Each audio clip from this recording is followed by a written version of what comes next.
Coming up on this episode, not only do we have reviews for you, but we're also going to take a look at some of the biographies and young adult titles coming your way this spring.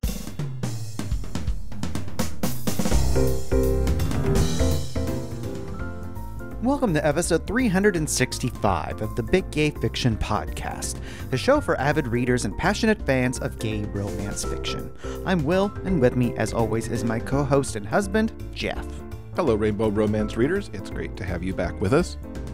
As always, this podcast is brought to you in part by our remarkable community on Patreon.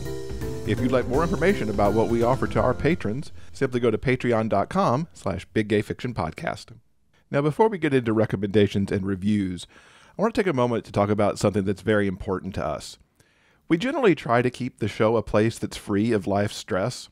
After all, you certainly don't need us to tell you how bad it is out there right now. But as we're talking about young adult books this week, I feel it's important that we take a moment to acknowledge legislative efforts that are targeting LGBTQ young people, as well as young people of other marginalized communities. The last few months have not been kind to these kids or their parents. Book bannings are up significantly across the country. A statistic I read just this morning from the New York Times reported that according to the American Library Association, there were more than 300 book challenges last fall. That's a number the ALA calls unprecedented. These challenges went after books about race, gender, and sexuality, all targeted by conservative groups. It's been gratifying to see many high school students pushing back to have access to the books, protesting what's happening in their communities, and even going out to buy banned books for themselves and their friends. As 17-year-old Florida student Jack said to the Times, "As a gay student myself, those books are so critical for youth, for feeling there are resources for them." He also noted that the books that portray heterosexual romances are rarely challenged, and felt the bannings were discriminatory. We hope you'll pay attention to what's happening in your local area, even if you don't have school-age children. There's got to be pushback against these book bannings so that young people can read, learn, and form their own opinions, and so that anyone can find themselves represented in the pages of a book. It's not just with regard to books that LGBTQ youth are under fire. In Texas, trans youth and their families are being targeted by the state attorney general and the governor, who have said that parents should be investigated for child abuse if their teens are undergoing gender-affirming health care. One family was already under investigation when the American Civil Liberties Union and Lambda Legal got a temporary restraining order on the law. Then in Florida, there's the Don't Say Gay bill, which is moving through the Florida legislature with the support of the state's governor. This bill, which has already passed the Florida House of Representatives, prohibits classroom discussion about sexual orientation or gender identity, which might essentially silence an entire community of students. It's been great to see this past week that students across Florida and the country staging walkouts in protest of this bill. It makes me equal parts sad and angry to see LGBTQ young people targeted for who they are by hateful adults who happen to be in power. We hope if you live in Texas or Florida, or any state where legislatures are taking up any kind of anti-LGBTQ legislation, that you'll push back against these acts. We've made donations to both Equality Texas and Equality Florida to help them lead the fight against these actions in their states. You'll find links to these organizations in the show notes if you want to lend support. All right, that's the end of my soapbox moment. Let's get into some book talk now. Yeah, last week we spent an entire episode talking about some of the great fiction titles coming out in March. Such a good list. My TBR is still burgeoning from those. So do me some more damage and give me some more books to read, because there can never be enough. So let's begin by talking about some of the biographies that are coming our way soon, including the recently released I Was Better Last Night by Harvey Fierstein. This is the new memoir from the gravelly-voiced icon, activist, and four-time Tony Award-winning actor and playwright. Now, you know Fierstein has got some stories to tell, because his life and career have run in parallel with key turning points in New York's theatrical scene and the gay rights movement. This is one title I'm definitely looking forward to. Like you said, he's got stories to tell, and just, the body of work that he's amassed with his plays and everything that he's done, this is going to be an amazing thing to read. And most likely listen to him on audio, because I think he'll speak his story so very well. Coming out on March 15th is Flung Out of Space, inspired by the indecent adventures of Patricia Highsmith, by Grace Ellis and Hannah Templer. This one is unique because it is a fictional biographical graphic novel. And in this, the author and artist look at the complicated life of Highsmith and what influenced her to create works that are still being talked about today. If you don't know, she wrote The Price of Salt, the lesbian classic that would later be made into the film Carol. She wrote Strangers on a Train, which was of course made into the Hitchcock classic. And she also created the sociopath anti-hero Tom Ripley, whose story began in The Talented Mr. Ripley, also made into the film of the same name. Now, to be clear, Highsmith herself was a truly despicable person, and in the intro to Flung Out of Space, Grace Ellis explains that they're not trying to excuse her or her actions, but are trying to contextualize Highsmith as a person and as an author and the classic stories that she told. First of all, I think this is an amazing title for a book. It just sounds interesting by title alone. I think I'm going to have to pick this up because I've always been fascinated by Patricia Highsmith. Every time, usually when a movie's coming out, either the Ripley movie when it came out or Carol, or every now and then they talk about making more things based on Tom Ripley, and you find out little nuggets about her as they start talking about the movies and the books. She obviously led a very interesting life, even though, as you noted, she was a horrible person. To understand her creativity and some of her motivations, I think would be fascinating to read, and maybe particularly in this format. Flung Out of Space is releasing on March 15th. And coming out on April 1st is This Time for Me by Alexandra Billings. In this brand new memoir, trans actor and activist Billings gets to tell the story of her personal and professional journey from a time when there were no role models for her to emulate to performing on Broadway. And like Fierstein in the book that I just mentioned, her life and the history of the queer rights movement seem to go hand in hand. I so wish we would have been in New York to see her run in Wicked. She recently wrapped up her role that she had pre- and post-pandemic playing Madame Morble. Her Twitter feed is a fiery thing to watch because she does not take crap from anybody. So I think this is going to be a really fascinating book, and I'm excited to learn more about her. That memoir comes out on April 1st. And on the 19th is the new title from Randy Rainbow. In Playing With Myself, the viral internet sensation explains how he went from his humble musical theater nerd beginnings to his current online life as a comedian, singer-songwriter, and social commentator. Randy really seems to do it all. And, from his humble beginnings, becoming, kind of the superstar that he is. I kind of want to read this just maybe for marketing tips, if nothing else, to learn how he did what he did. Also coming out on April 19th is Deaf Utopia, a memoir and a love letter to a way of life by Nyle DiMarco. Now, Nyle, as you may or may not know, is an actor, producer, advocate, and model who won both America's Next Top Model and Dancing with the Stars. What's the abbreviation when you win enough of those? Because it's not an EGOT, but there might be some other thing there to get eventually. Now, his book is a celebration of what makes deaf culture unique and beautiful, as well as what it's been like for Nyle to navigate a world built for hearing people. I got to know Nyle when we watched his season of Dancing with the Stars, and he was such a magnetic personality who just didn't let anything stop him from what he wanted to do. I follow him on Instagram, and it's a very inspirational and honestly fun Instagram feed that he's got, and I look forward to reading more of his story. Coming out later this spring on May 10th is a new children's book called Strong, and it's written by Rob Kearney, Eric Rosswood, with illustrations by Nidhi Chanani. Jeff and I have been fans of Rob for a while now, but if you don't already know, Rob is the world's first openly gay professional strongman.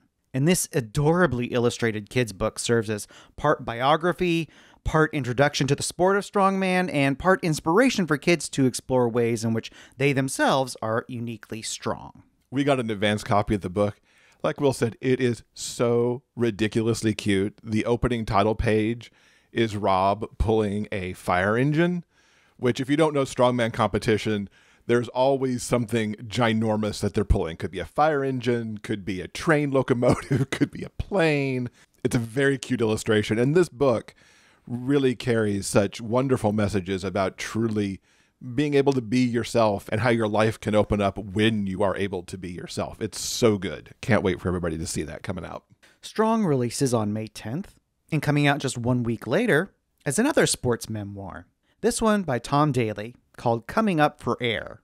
And in this one, ultimate cutie pie Olympic diver and knitter In this one, Tom talks about competing at an elite level as an out athlete and how married life has changed his perspective on family.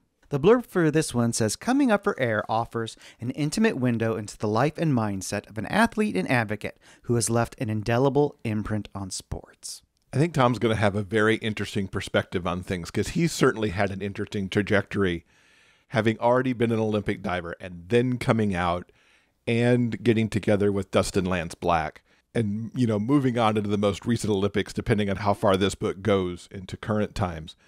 I'm looking forward to this one. I kind of like sports memoirs overall. I've read some by gay athletes. I've read some by straight athletes, and they're always an interesting mix where you really get to learn how they tick as elite athletes and being able to keep the mindset and all that stuff. So looking forward to that one. Another memoir we want to mention is Miss Memory Lane by Colton Haynes. Best known for his roles on TV shows like Teen Wolf and Arrow. This new book looks at the difficulties Colton faced as a teen model and later as a closeted actor. He's been pretty open about the struggles he's faced in the past, so I think this book is sure to be a brutal but honest take on what it took for him to go through all of that and come out on the other side stronger and truly himself. Yeah, I'm with you. I'm looking forward to that book for the same reason, because he will have a very interesting story to tell about what he went through, because when he came out a few years ago, he was certainly in the press a lot with all the various pressures he felt around whether he should come out or not and the impacts that had on him. So looking forward to tackling what I think will be a more difficult biography, but it's still a powerful one nonetheless. Colton Haynes' Miss Memory Lane is going to be coming out on May 31st. And to wrap up the biographical section of this week's show, I'm going to talk about a book that I recently read, The Woman Beyond the Addict, the V.C. Andrews story by Andrew Neiderman.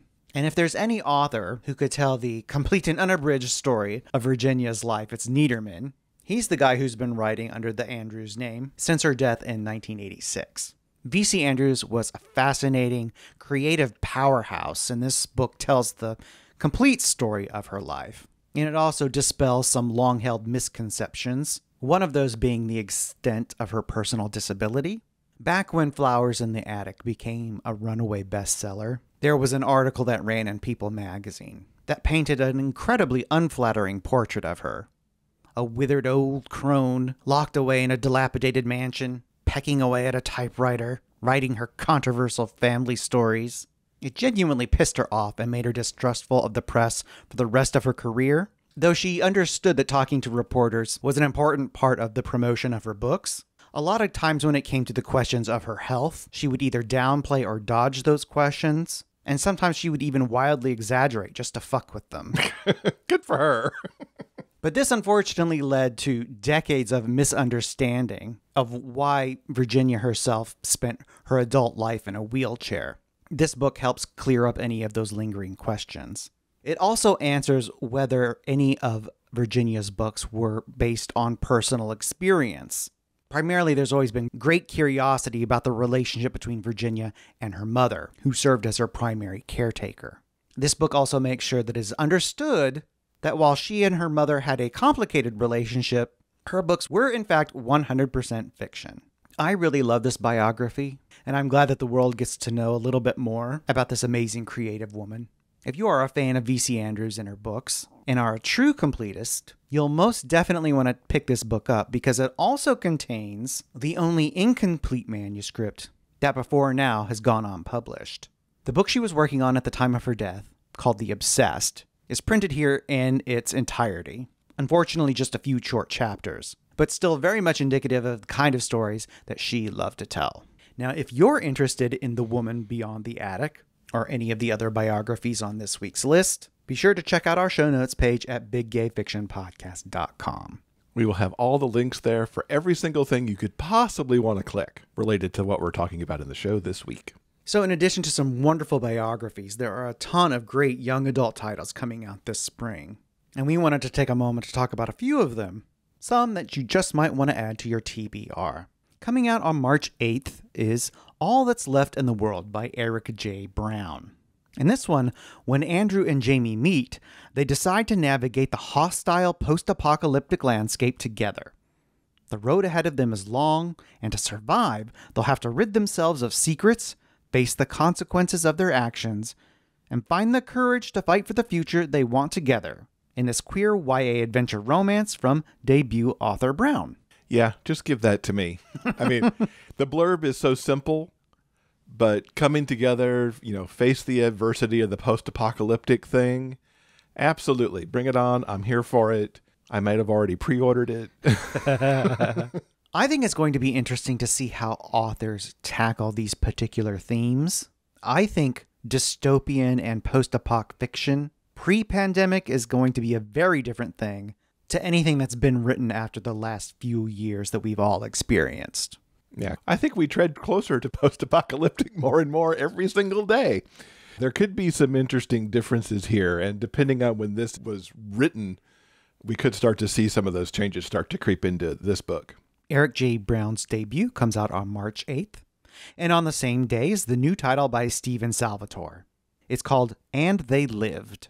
College freshman Chase faces several challenges, the least of which is whether he can pull together his short film for the animation showcase. When he meets Jack, Chase drops everything for the pragmatic poet, who's still discovering his sexual identity. If Chase is going to make it through his first semester, he'll have to learn to love and be enough for himself, while discovering what it truly means to live. Stephen's debut last year with Can't Take It Away was really all over the place last summer. We had Stephen on the show, and he teased about this one just a little bit. I'm really interested to see this one, because that first semester at college, you're kind of feeling your way through a whole bunch of stuff. And then it's a trial by fire. It really is. There's a lot of stuff you got to deal with. And a story about a filmmaker and a poet. I mean, that in and of itself sounds delightful. This one's already on pre-order.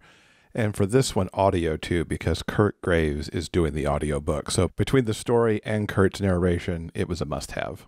And They Lived is coming out on March 8th. And coming out on March 15th is Right Where I Left You by Julian Winters. Before heading off to college, Isaac plans an epic summer with his best friend Diego. This includes snagging tickets for a huge comic convention and attend his first ever teen pride. Though an unexpected run-in with Davi, his old crush, throws a wrench into their perfect summer plans. As he struggles to make it up to Diego, things with Davi start heating up, putting their friendship on thin ice.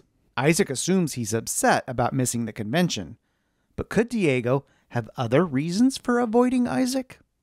I could assure you that he does.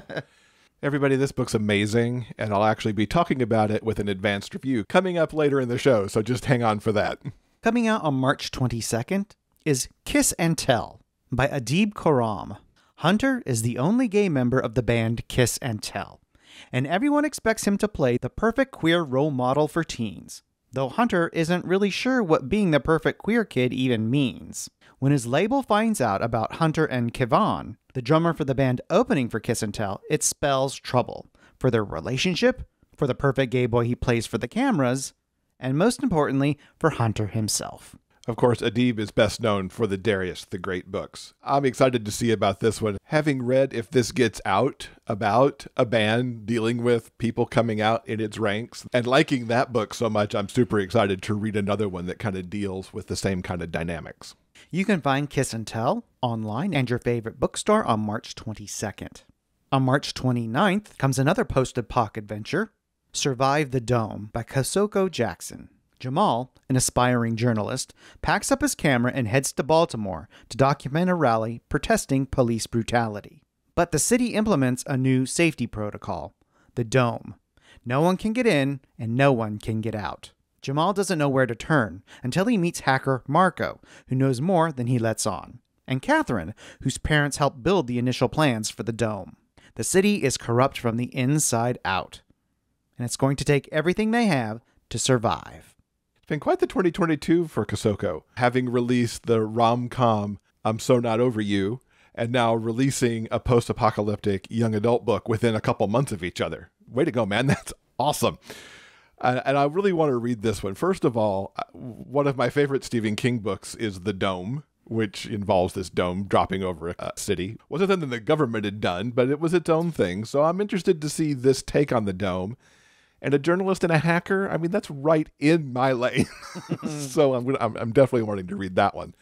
And frankly, it's already in my cloud as an arc. So yeah, that one's coming up soon for me. Survive the Dome comes out on March 29th, and on the same day is the new title by F.T. Lukens. This one is called So This Is Ever After. After saving the kingdom of air from its evil ruler, Erik is stuck as king, a role that comes with a magical catch. Choose a spouse by your 18th birthday or die. With his birthday just 3 months away, Erik embarks on a desperate bid to find a spouse to save his life, starting with his former quest companions. But his attempts at wooing his friends go painfully and hilariously wrong, until he discovers that love might have been in front of him all along. This is going to date me significantly, but the whole idea of get the spouse by 18 or die, my brain went immediately to Logan's Run. I don't know why. That's a way different tale where you were going to die if you were 30, but that's where my head went seeing that. So make of that what you will. I've been wanting to read F.T. Lukens for a very long time. A lot of people have recommended books by F.T. to me, and I haven't gotten off my butt to do it yet, but this one may finally drag me into it, because not only is the cover gorgeous, but this story sounds quite interesting too. To be on that kind of a clock really puts a whole lot of pressure on the entire concept of marriage of convenience sort of thing. And the fact that he's just trying to get his friends to agree to it also kind of cracks me up a little bit, because I can see the humor that can happen there. If this fantasy comedy romance sounds like your type of thing, So This Is Ever After comes out on March 29th. Later this spring comes the new title from Robbie Couch, Blaine for the Win. In this one, high school junior Blaine Bowers has it all. The perfect boyfriend, a loving family, and awesome talented friends. Except that aforementioned perfect boyfriend breaks up with him on their 1-year anniversary. Rude. According to Joey, Blaine is too flighty, too unserious. Determined to prove that he can be exactly what Joey wants, Blaine decides to run for student council president. But is he willing to sacrifice everything he loves about himself to do it? I've been looking forward to this one since last year. Robbie Couch's The Sky Blues was one of my very favorite YA novels last year. And seeing how Robbie wrote high school and the Sky Blues, this is going to be extraordinary. I'm really looking forward to this one. Blaine for the Win is going to be coming out on April 12th. And just a few days later, on the 19th, comes the new book, Howl, by Shaun David Hutchinson. When Virgil is attacked by a monster, no one in town believes him. It could have been anything. Definitely not some mysterious beast. Being the new kid in a place where everybody knows everybody is hard enough without being the guy who's afraid of monsters. So Virgil keeps a low profile. Except he knows it's still out there. And if he isn't careful, the monster will come back to finish him off. Or worse, Virgil will become one himself. Just that makes me want to read it, because I want to know why this creature's coming after Virgil. What did Virgil do? Why does Virgil smell so good to get somebody to come after him? I don't know. He's just a tasty werewolf snack. Plus, it makes me think of Teen Wolf, and I enjoy Teen Wolf, so it kind of, brings Teen Wolf vibes with it, too. Howl by Shaun David Hutchinson is coming out on April 19th. And to wrap up our list of upcoming spring releases is Every Word You Never Said by Jordan Greene. Jacob expected the hate he got from his father when he came out over the summer, but he refuses to let it hold him back. He's going to paint his nails, dye his hair, and strike a heavy riff on his guitar, even if it means being grounded most of senior year. But when the cute nonverbal transfer student Skylar wears a skirt to school, prompting a sexist new dress code proposal, Jacob decides it's time to take a stand, no matter the risk to himself. I have to say that this cover is absolutely gorgeous. This and the F.T. Lukens cover were the covers that really caught my eye off of this list, but this one's just kind of has an ethereal quality to it that I really enjoy. This was also a book on your list that I had not heard of before. Most of these were at least already on my radar somewhere, and this was like, what's this? Where'd this come from? There's so many things here that I really want to read that story, so I'm definitely picking this one up. So those are some of the titles we're looking forward to this spring. And now I'm going to talk about some young adult titles that I've been reading recently. And I'm going to start off with one that we talked about a couple episodes ago in one of our previews, Spin Me Right Round by David Valdes. This book was so much fun, with one of the best character arcs that I've seen for a main character in a while. Talk about so much growth for our lead in Luis. But I will say up front, if you have a hard time suspending your disbelief, which I frankly had no trouble with, this book might not be for you. You see, this is a time travel story, which for me just added to the fun and really helped to drive home a lot of the themes in this book. So here's how this plays out. Luis is a senior at a religious yet slightly progressive high school. He's out. He is very out. And there are others in the student body who are out and spread across the LGBTQ spectrum. However, the school won't let same-sex partners attend prom together. Of course, Luis and others want to be able to attend with the person of their choice, and for Luis, who's been on the forefront of pushing for change at the school, this is a battle that he's willing to wage. Unfortunately, he doesn't get what he wants, which, to be honest, he was going about completely wrong, as teenagers sometimes do. Just as he's about to seek help from the teacher he thinks can help him the most, he's accidentally knocked out. When he wakes up, he's in a field. He does recognize that he's still on school grounds. It's like, well, what happened? It turns out he's ended up in 1985, literally knocked backwards some 35 years. And he's in a field because the building he was in hasn't been built yet. It's a freaky time to be in for sure. His mom and dad are both students at the school, and his favorite teacher is in her first year of teaching at the school. It's also a much more conservative place, with rules that will expel a student for being gay. 1985 also happens to be the year that's been drilled into Luis's brain, because that's the year that Chaz Wilson committed suicide. Something that hangs over his mom and the school decades later. Once Luis figures out where he is, he uses all of the knowledge he's gained from time travel movies and books to form a plan. His first idea is to talk to that teacher that he likes so much. She's been teaching the Connecticut Yankee in King Arthur's Court for years. And combine that with some of the things that Luis knows about her, she's a good place to go because she eventually buys the idea that Luis is in fact from the future. Now the big question here is, has he literally time traveled? Or does he have a concussion? I'm not going to go into that in this review. Part of the thrill along the way is to find out which one of these things that it is, and I'm not about to spoil that for anybody else. I will say the book was incredibly satisfying right through to the ending. Luis is smart, funny, sometimes way too cocky and bratty for his own good, but he's very self-aware of the pitfalls of time travel too. Like what happens if he meddles too much, and he might, as he puts it, Marty McFly himself right out of his present. What a journey it is for him, though. He actually meets Chaz and his parents and has to navigate making friends while trying to fit into the time. Sometimes, of course, it's hilarious missteps as he makes 2021 references. He also gets an up-close look at what being gay was like in 1985, which really resonated with me because I was a junior for the part of 1985 that this book covers, and the author really nails what it was like to be living in those times. Like any good time traveler, Luis is trying to figure out what to do that will get him back where he belongs. Should he be helping Chaz? Should he be helping his mom? Does he have to make some change at the school? And is there some lesson that he needs to learn? He considers it all, and he pretty much touches on each of those things. Like I said, I love the growth that Luis had, realizing that some of the ways that he approached his push for change in his modern-day school wasn't the best approach. Not for him or the friends he was trying to help. Too often, in fact, he was making it all about himself and what he really wanted rather than making change for the greater good. He also made some important realizations about the present, particularly how we're all caught up in our phones too often and that there's a lot to be said for living in the moment. This particular moment where he was gathered with a bunch of friends preparing for the prom in 1985 really drove it home for him how they were actually standing there talking about things and not just looking at their phones. Now, yes, I've been vague in a lot of this because I really want you to enjoy Luis's experience with as little detail from me as I could possibly give you. As you could tell, I completely enjoyed this book and want you to give it a try. But heads up, it's not a romance in any way. I will put that out there. Luis already has a boyfriend that he adores, so there's not a romantic plot in this book. You should also know that the audiobook is really great. Anthony Rodriguez does a fantastic job as he voices Luis through many, many emotional states as he lives this time travel experience. I really hope you'll pick up Spin Me Right Round by David Valdes. It's a great, clever story that carries some wonderful messages on fighting for what's right and working with your friends to do it.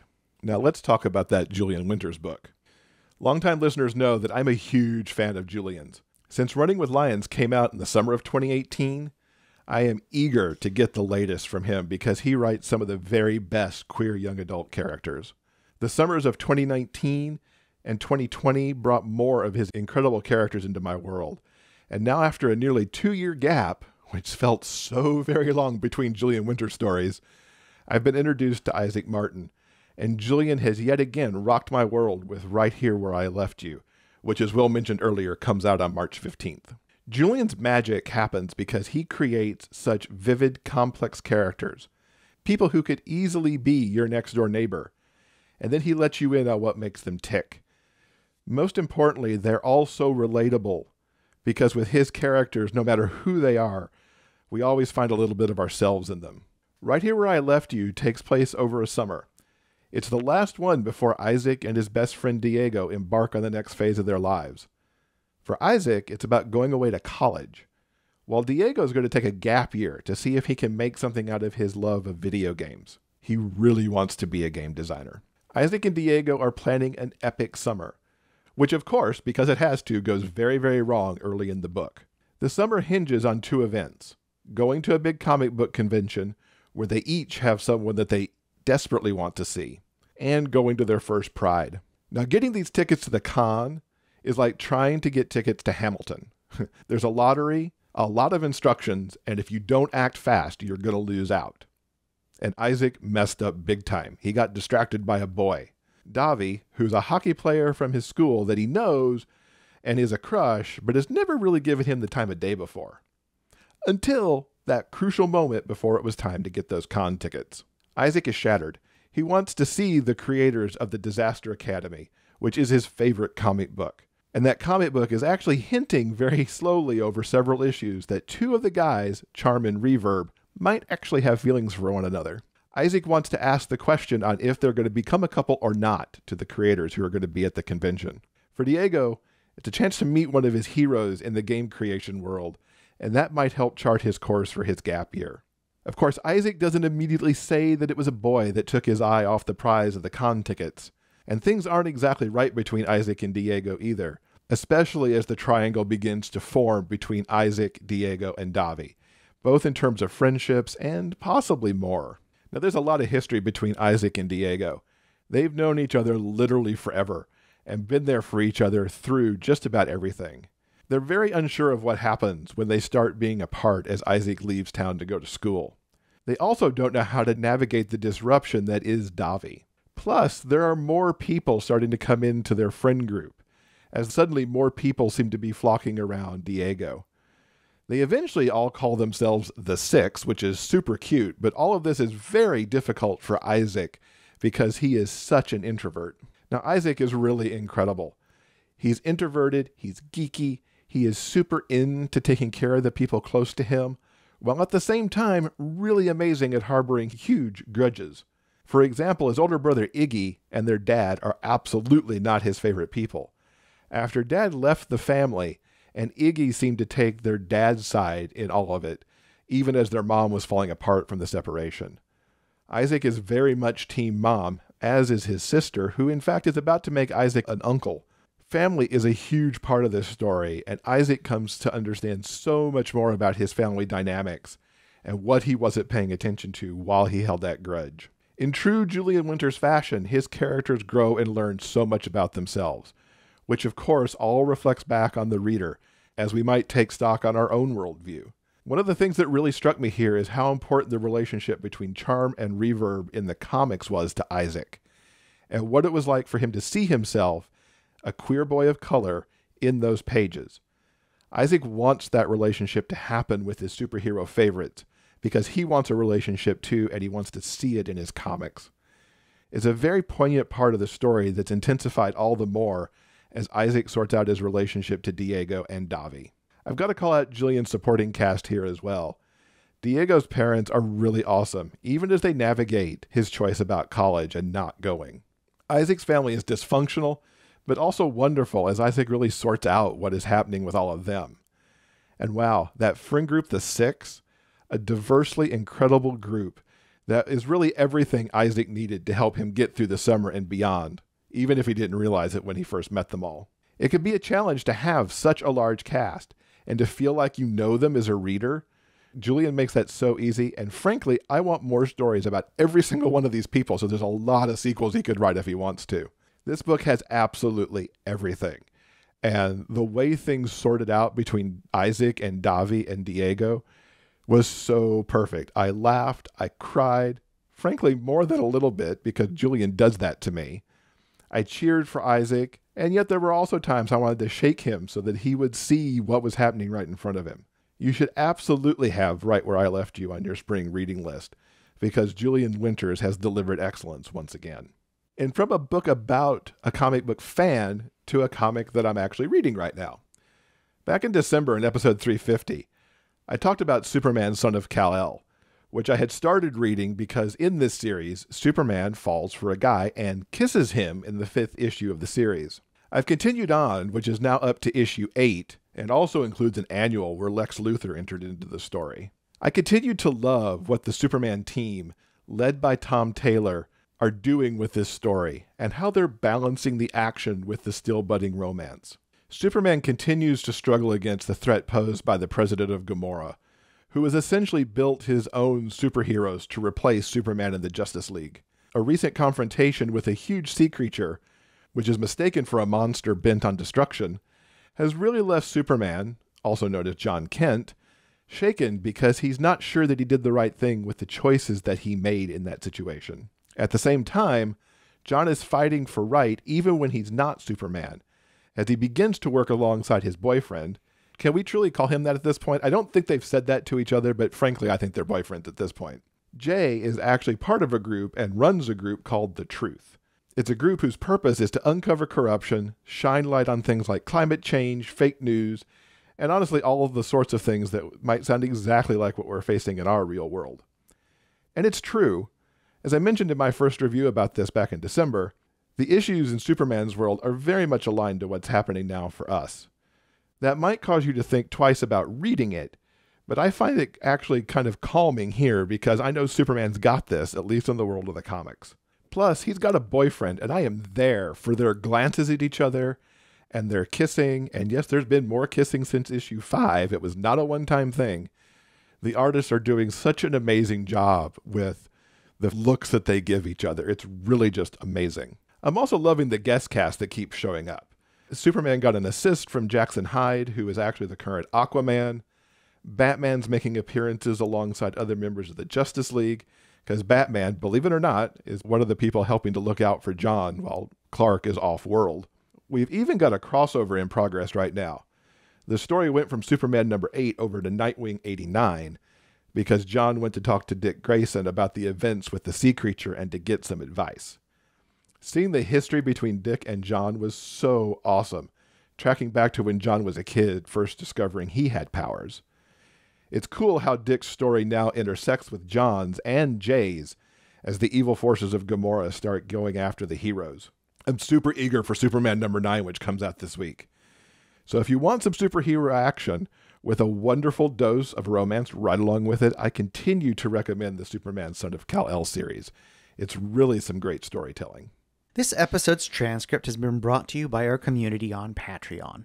If you'd like to read our conversation and reviews for yourself, check out the show notes page for this episode at biggayfictionpodcast.com. The show notes page has links to everything that we've talked about in this episode. And it's also where you'll find links to the audiobooks that are available on Libro.fm, which includes most of the titles that we've been talking about. Libro.fm is where, when you buy an audiobook, you're also supporting a local bookstore of your choice. Listeners of the Big Gay Fiction Podcast have the opportunity to get a 2-month audiobook membership for the price of one. For details and to take advantage of that offer, it's a really good one, simply go to biggayfictionpodcast.com/LibroFM. That's LIBRO FM. All right, everyone, I think that'll do it for now. Coming up next in episode 366, Ariella Zoel is going to be joining us and talking about her upcoming book, Play by Heart. I love talking with Ariella and finding out about the launch of her upcoming series, Harmony of Hearts, which takes place inside her Sunnyside universe. That first book, Play by Heart, took her 17 years to write, and it's a great story that she's got to tell about that, so you're not going to want to miss it next week.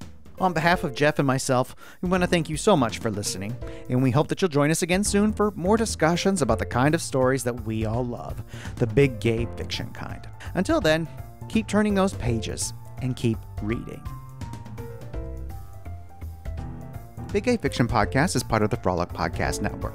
Find more shows you'll love at frolic.media/podcasts. Production assistance by Tyson Greenan. Original theme music by Daryl Banner.